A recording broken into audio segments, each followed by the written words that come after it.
Good morning, folks. Once again, Sassy Mint Grace here, 16th of February, 2023.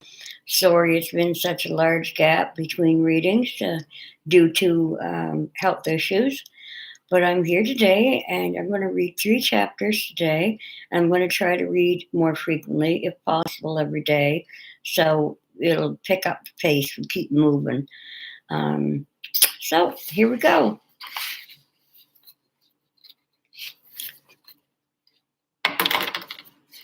And of course, thinking I was all ready and then finding out that I wasn't.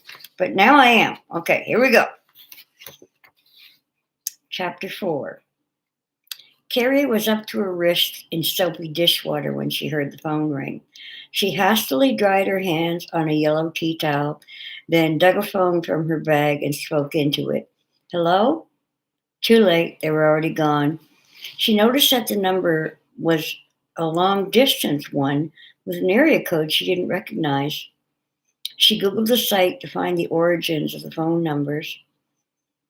Strangely, the call was from Jake's service station in another country. Apparently, there had been several other calls she'd missed since last night. She checked and saw that they were all from the same number. She sighed and replaced the phone into her purse and sat down at the end of the counter. The newspaper headline was 4,021 suicides confirmed in Atlantic Canada. She read on. The majority of these were executed en masse in local churches, although there were also 896 individual acts confirmed at this time. These were simultaneously committed on October 31st. Carrie heaved a huge sigh and scratched her neck as usual when stressed. A whole gang of competing thoughts coursed through her mind as she finished reading the article. The end of the world? Well, there were a host of environmental catastrophes currently afoot. The real value of the American dollar was in some kind of suspended animation of intelligence of the masses. Many knew for a fact that so called defense was capitalist code for global inhumane suffering, profiteering. Corporations regularly exploited the masses of unemployed in the cloak of community investment through call centers, Walmarts, Costco's, where low wages, no full time job security, lack of health benefits, and toxic working conditions were sanctioned by law.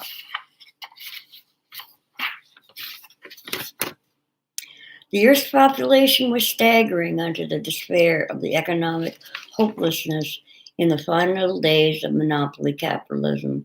Eventually, the big fish who consumed all the little fish would then turn cannibal on itself. The factories would all close because no one would have money to buy the products. Unemployed would go home to hungry families, soon to become homeless. Two of the main growth industries recently were food banks and pharmaceutical companies producing antidepressants. And then MJ's face surfaced in Carrie's wandering mind. She tried valiantly not to think about her wife, not to picture MJ's fear and loathing of being physically locked up. To distract herself, Carrie got up, picked the milk up, returned it to the fridge. She scratched her lip and remembered the feeling she had when MJ was arrested in the cafe. Her wife looked more confused than anything. Carrie didn't realize she was holding her breath until her body gasped for air. Her head ached, and the one word the policeman said as he left the cafe: terrorism. How insane is that? MJ was the epitome of the millennium peace and lovenik.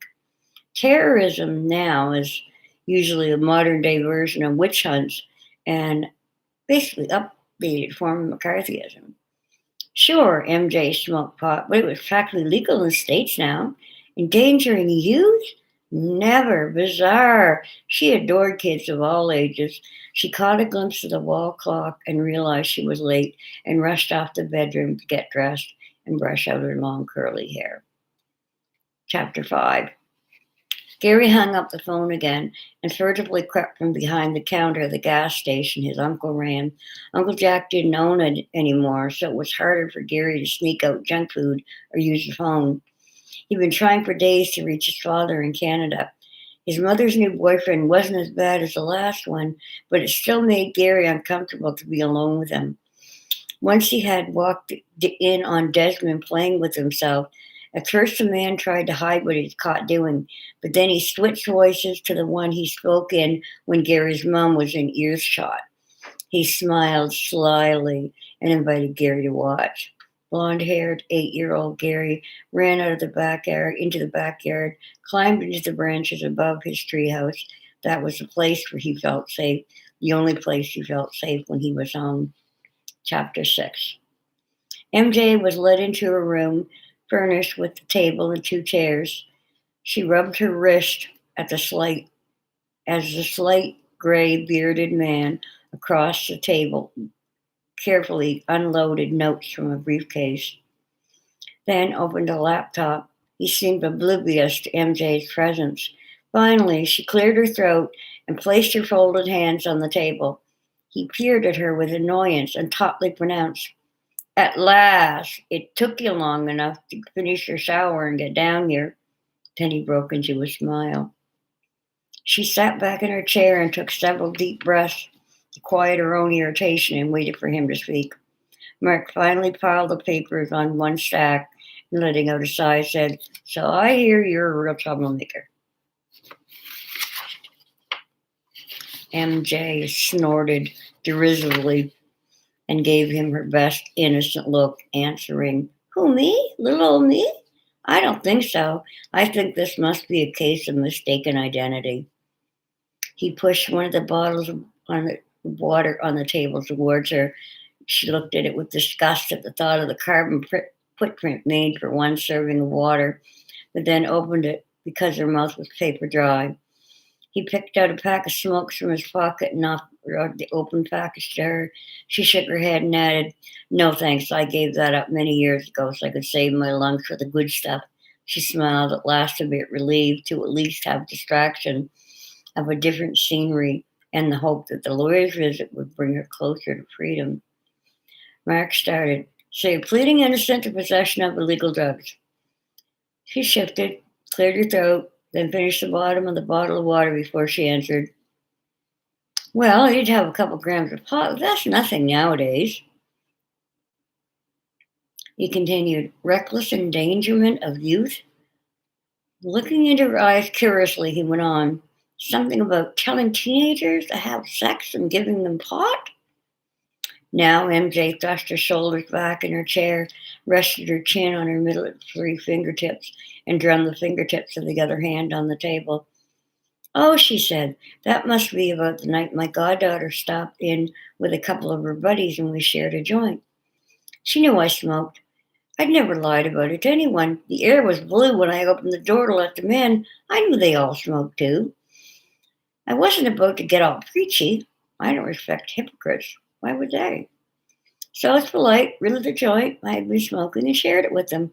We mellowed and giggled for a couple hours in my apartment after."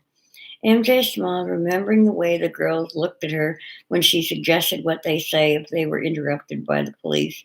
She went on, "That was the night my goddaughter and I dreamed up the teenager's Bible." Mark looked up from taking notes to ask, "Oh, and pray tell, what is that?" MJ smiled. "I can pretty much recite it by heart now. I'm quoted from it so many times. Here you go. The Teenager's Bible. Sex, drugs, and rock and roll alive. Primary principle of sexuality. I own my own body. Second principle. No one can come within 6 inches of my body if I'm not comfy with it. Third principle. Privately, I can touch myself however I want. Fourth principle. All essential experiences I am capable of are a wonderful gift given to me by the great man up above, whomever, whatever he, she, it, or they may be. Fifth principle. I must value and respect this body and treat it like a gift from the powers that be. Sixth principle. I need to remember that other people's bodies are their gift as well, and that the sharing of each other's bodies needs to be done with respect. Seventh principle. The idea of respect includes the well-being of your family and their family, not just the person you are sharing yourself with. In fact, the term fucking has very opposite meaning of respectful contact. Eighth principle. Every time we get it on, we're partying for Mother Earth. She gives us the power, so out of respect, we celebrate her amazing gift of orgasm to return the favor. Ninth principle. Yet any activity between consenting bodies is no one's business as long as the rule of respect is followed and no one is hurt. Sixth principles. Remember, my body is sacred and needs to be kept out of harm's reach. Other folks' bodies need to be protected from harm as well. This applies to secondhand smoke or used syringes, to telling someone or yelling at someone, or any uninvited physical contact. My goddaughter and I carved out those ideas together. Some of the informal language is her spice, adding appeal to the younger crowd. MJ looked into Mark's eyes, trying to see what he was thinking. And she blurted out, "You haven't even introduced yourself, and that's filling my guts." He laid down the pen, closed the laptop, and reached across the table. "Mark Bridges is the name. Defending kooks like you is my game. I must say, you seem hell-bent on destruction." MJ chuckled and came back with, "But I'm a sincere kook and not a criminal." He chuckled at this. "All I want is to make the world a better place." She pointed to the document on the table. "Have you read my Cannabis Manifesto?" It makes good sense, especially the part about pharmaceutical companies lobbying the most to prevent it from being legal. He shook his head. "Be that as it may, the spirit of your little pamphlets here, with words like manifesto and Bible combined with everything else, looks bad for you. You'll be tried for days later when you get back home." Incredulous, MJ snapped. "Everything else? What is everything else? And what do you mean when I get back home?" He sighed, rubbed his 5 o'clock shadow. "Well, there seems to be evidence on your PC that indicates terrorist involvement." Louder now. "What the fuck? They better not have lost my writing. That's insane. I'm all about peace, love, and fresh water. I abhor violence. Yes, and I call the government on their shit, but terrorism is a whole different ballpark, and I don't play in it."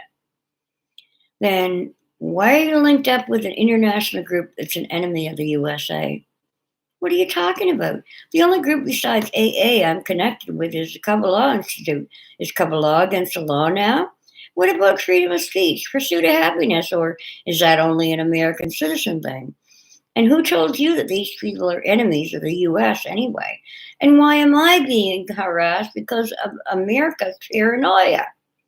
Mark twitched in his chair and looked gravely at the short, gray, and ginger-haired woman across the table. "Unfortunately, the enemies of the United States are an issue in this case due to certain agreements made between our countries. Next week, you'll be shipped south to a detainment center to await trial in their courts." MJ looked up now in genuine alarm.